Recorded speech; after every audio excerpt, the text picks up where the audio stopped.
we are reminded of a powerful reality that Africa has the capacity to anchor global food security. However, we must be honest. Our potential is constrained by climate vulnerabilities, erratic rainfall, intense droughts, and land degradation. With agriculture accounting for 70% of global freshwater withdrawals and food demand set to rise by 60% by 2050, the math is daunting. We are here because we would like to build this network, to consolidate the network. I wish that with all my colleagues, that they make all the effort during this initiative decide. It has been really, by somebody, an integrated team of experts. And with them, we will be very pleased if we could arrange a moment here in Bari to share what the CIRA was implementing.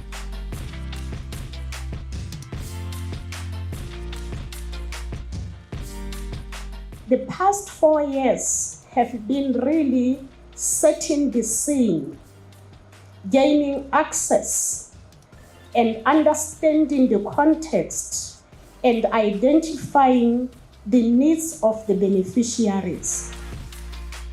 Our 3 top priorities here were project design and sustainability issues that were prominent even during project implementation. Policy and institutional gaps also remained a challenge during a number of the projects that were presented. Farmers must be at the core focus, either through farmer cooperative or farmer-led organizations. And here we say that farmers fall under the multi-stakeholder participation, and they should take care into account the building of capacities of the actors so that the theme of capacity development falls under capacity participation. Strong farmer organizations are essential for scaling innovations because there are very many innovations, but for them to be scaled out, these farm organizations are critical. Farmers cannot act alone. Training, extension services, definitely advisory service and access to knowledge are fundamental.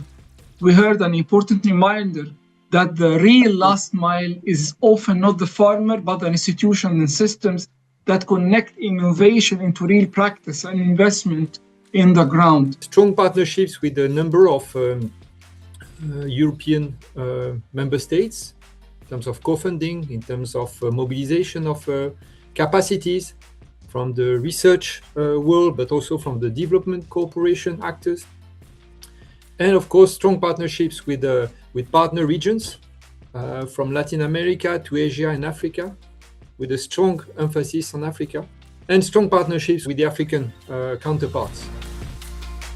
It's better to develop advanced tools for landscape planning and monitoring, as we suggested for tree monitoring tools, the Greening app, that can really monitor the trees on the ground, but also being connected to the national database, forest monitoring information system in Rwanda Forestry Authority under the Ministry of Environment.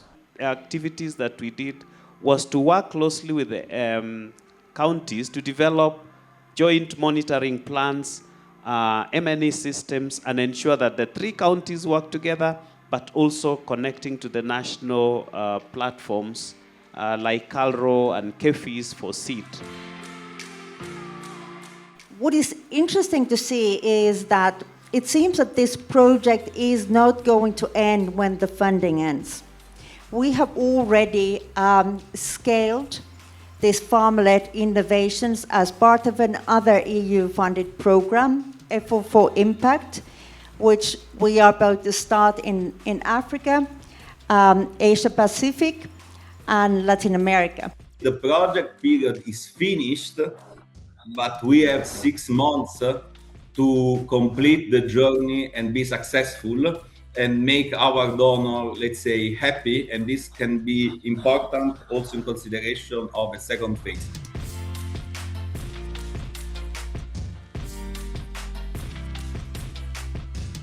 The style of this document is very visual, is very simple.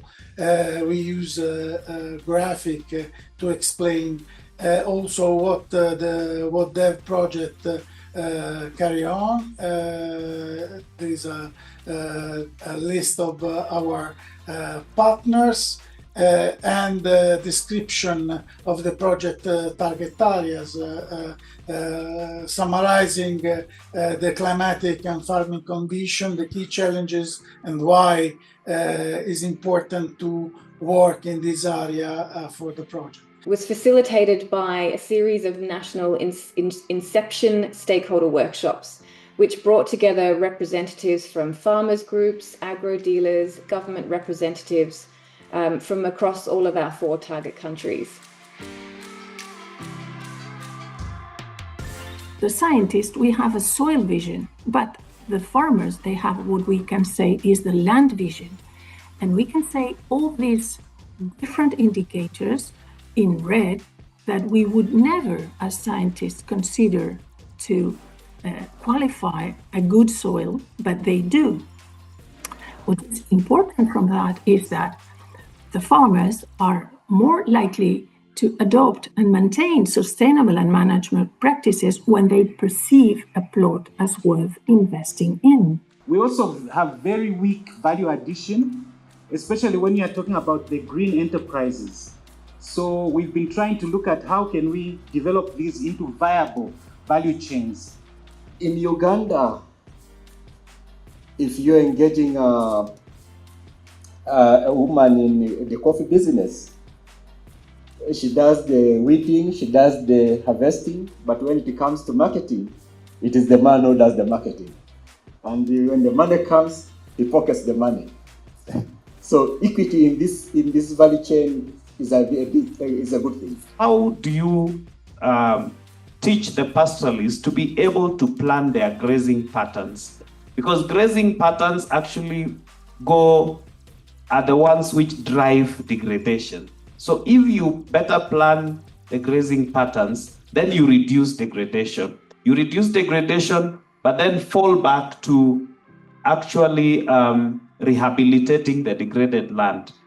The successful breaching has to be seen, the interlinkages between the corners and not in each corner.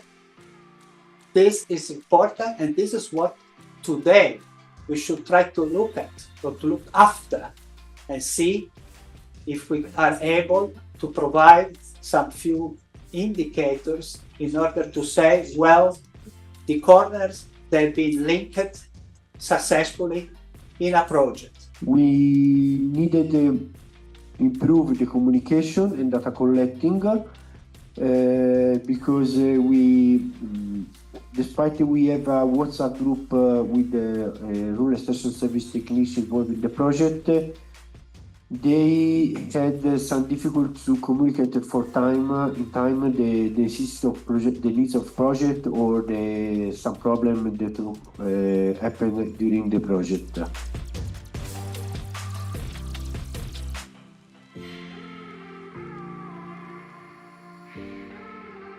We must bring all these partners into a co-creation process. This is evidence that was got from the Atria project. It's the same evidence we have got from the GPSI project, and GPSI project is majorly about empowering rural advisory service for agroecology transition. Modeling is extremely important, particularly when you want to go upscaling, when you want to work at the large scale or at the basin scale.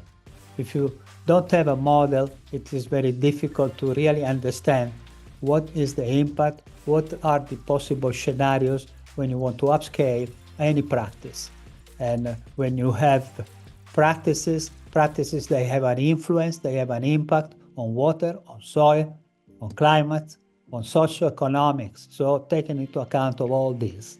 From our experience there, a lot of work we done, a lot of planning we have done, if I remember, and there is no time to waste, there is no time to drink tea, work first, second, and third. One of the challenges we had with the resilience and the regenerative agriculture we've been implementing in this country and even in West Africa has been, after promoting all these innovations, whether it is soil fertility management, everything that has been mentioned here, intercropping, water harvesting and everything else, the question is there a business opportunity? As a recommendation, it's important that whatever is done is followed by an economic analysis, so that people are able to appreciate that investing 1 shilling or $1 or 1 kwacha in this will bring out so much. And the farmer is very rational. He or she will adopt what makes economic sense. We need to move from decision support to really system change, because this is a systemic problem. That's why now all will be in the middle of the equation. I think that is system thinking is extremely critical. I like the way you brought land and water, but if I put biodiversity to it, what do I lose? It's an added value, honestly speaking. Sometimes the co-benefits are much more higher than the main benefit that projects have. Lasting adoption happens when researcher, government, extension providers, private sector actors, development partners, or communities work together. No single institution can deliver this transition alone. If there is one takeaway from today, personally, I'll take with me that we do not lack solutions. We need stronger pathways to scale, institutionalize, finance, to be able to sustain them.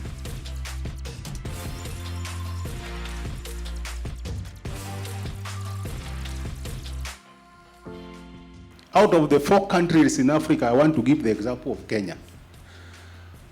For 8 years that we did the pilot, community members implemented 114 investments. We call them investments, but they're basically adaptation activities.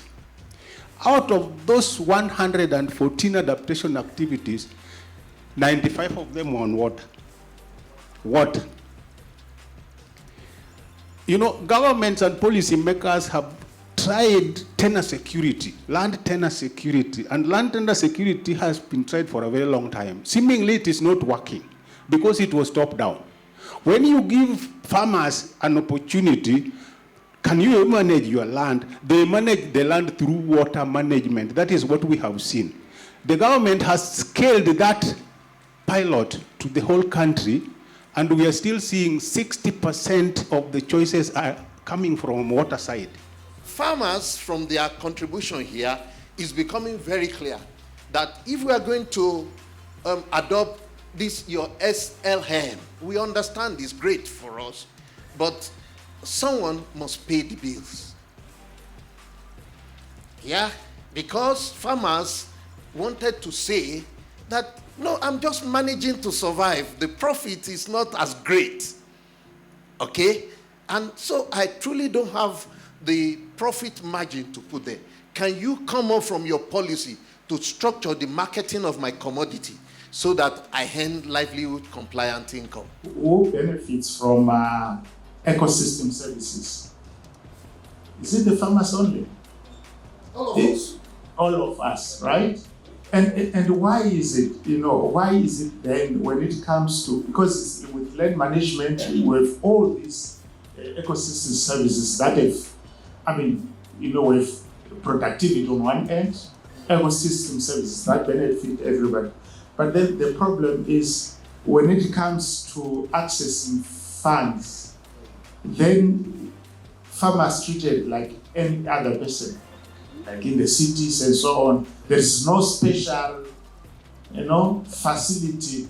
Just as it was presented, understanding the priorities of the farmers, because we have policies which are designed based on our own preconceived ideas. But are they farmer friendly? Are they responding to the priorities of the farmer? What are researchers not doing right? Why is it so hard to include the business cases, the return on investments, the cost-benefit analysis? Is it in the composition of the team that puts up proposals that the skills are oftentimes missing? What is that missing middle? How big would be the investment for each one of these improvements per hectare? Also, what would be the operational costs? And also, what is the lifetime of the measure? And if you put a discount rate, when it's calculating the benefit cost ratio, it will also take into account the discount and the depreciation over time.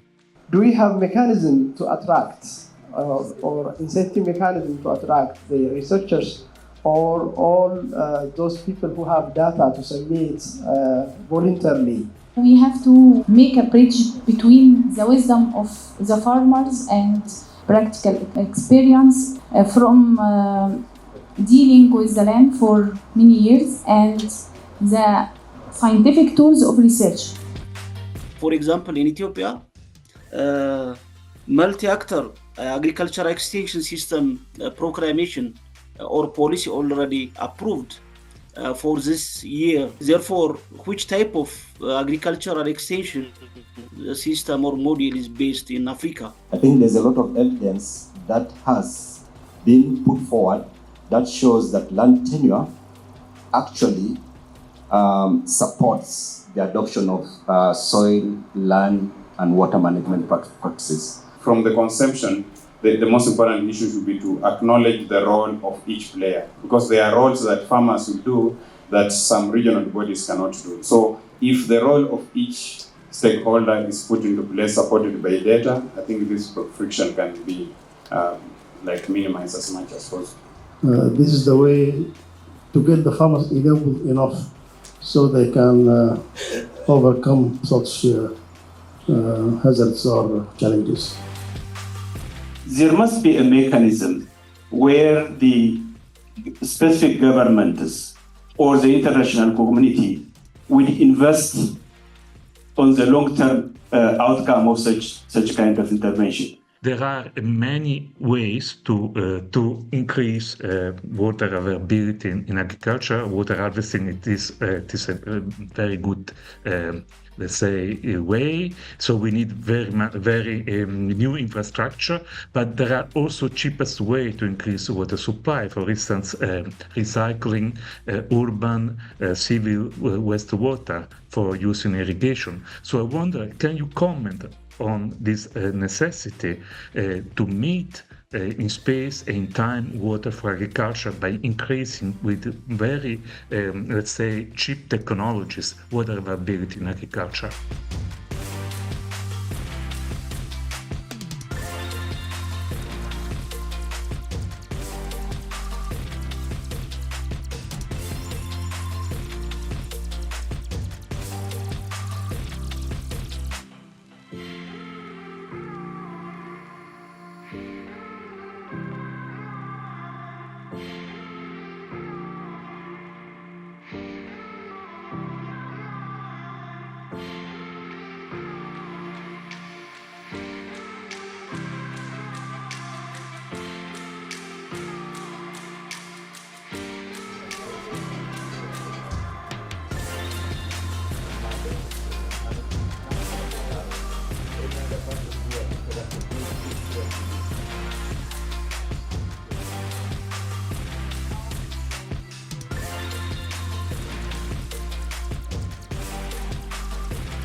We're very happy that although WATDEV is essentially a regional initiative, at the closing you've brought in the partners that would make it have a continental footprint. So congratulations, Asarika and partners for that.